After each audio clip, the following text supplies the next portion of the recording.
Hello everyone. बेटा, पिछले video में हम लोगों ने एक टेबल समझी थी जिसमें हम लोगों ने नेचुरल रिसोर्स समझा था। चैप्टर को आगे समझेंगे। Page number 122। Read. We get everything from our environment. हमें सारी चीजें एनवायरमेंट से मिलती है। If we do not get all these things, अगर ये सारी चीजें हमें एनवायरमेंट से नहीं मिले तो क्या होगा? Then we would have to face many troubles. हमें बहुत सारी मुश्किलों का सामना करना पड़ता था। So we must protect our environment. इसलिए क्या जरूरी है? हमें अपने एनवायरमेंट की प्रोटेक्शन करनी चाहिए, देखभाल करनी चाहिए।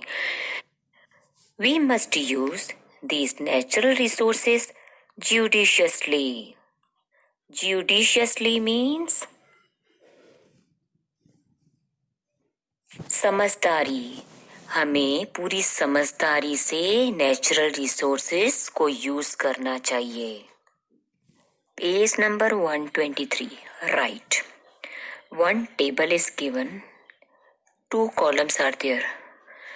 Name of the things or substance are also given. यहाँ पे एक टेबल दी गई है जिसमें थिंग्स और सब्सटेंस के नाम लिखे हुए हैं। अभी आपको क्या लिखना है? जो भी चीज है उसका नेचुरल रिसोर्स आपको लिखना है।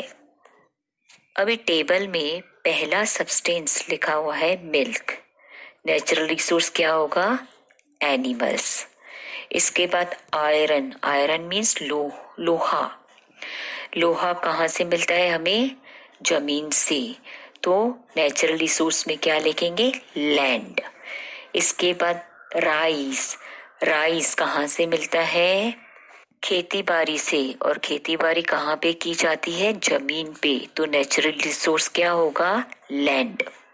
इसके बाद है वाटर। वाटर कहाँ से मिलता है? बरसात से। तो इसका नेचुरल रिसोर्स क्या होगा? रेन। इसके बाद लिखा हुआ है क्लोथ। कपड़े। कपड़े किस में से बनते हैं? देखो, कॉटन के कपड़े भी पहने जाते हैं। अब ये कॉटन किस में से मिलता है? प्लांट्स में से। तो नेचुरल रिसोर्स में क्या लिखेंगे? प्लांट्स। इसके बाद लिखा हुआ है ऑक्सीजन। कहाँ से मिलती है? एयर में से। जब हम लोग ब्रेथ इन करते हैं, सांस लेते हैं, तो हम लोग ऑक्सीजन लेते हैं हवा में से।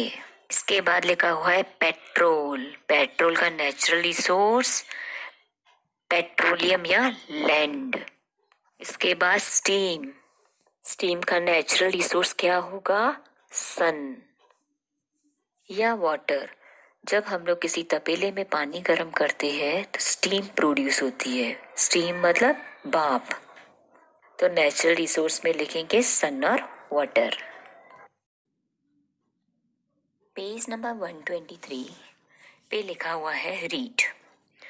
Iron, rice and cloth etcetera are solid substances. Milk, water, petrol etcetera are liquid substances. Steam, oxygen, smoke etcetera are gaseous substances. ये सारे एग्जाम्पल्स दिए गए हैं सॉलिड सब्सटेंस, लिक्विड सब्सटेंस और गैसियस सब्सटेंस के। तो इस चैप्टर में हम लोगों ने liquid substance, solid substance, gaseous substance, natural resources, activities, experiment समझे। लेसन नंबर 16 यहाँ पे कंप्लीट हो गया है। Thank you.